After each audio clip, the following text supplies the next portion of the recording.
बाबा हो कौन बाबा धन रउआ बनी जी। बाबा हो कौन बाबा धन रउआ बनी जी।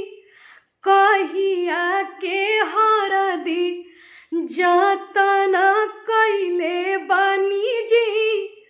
कहिया के हरदी जतन कैले बनी जी।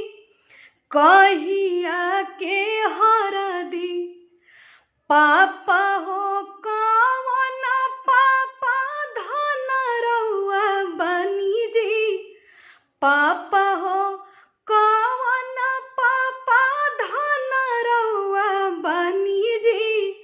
कहिया के हरदी जतन कैले बनी जी। कहिया के हरदी जतन कैले बनी जी। कहिया के हरदी हमरो कौन धियायति सुकुमार जी। हमरो कौन धियायति सुकुमार जी। हरदी के भार उनका सहलो न जाला जी। दुबिया के भार उनका सहलो न जाला जी। हरदी के भार उनका चाचा हो कौन चाचा धन रउआ बनी जी। भैया हो कौन भैया धन रउआ बनी जी।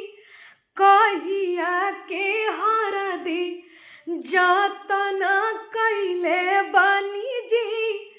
कहिया के हरदी जतन कैले बनी जी। हमरो कौन धिया बड़ी सुकुमार जी। हमरो कौन धिया बड़ी सुकुमार जी। हरदी के भार उनका सहलो न जाला जी। हरदी के भार उनका सहलो न जाला जी। हरदी के भार उनका सहलो न जाला जी। अरे दुबिया के भार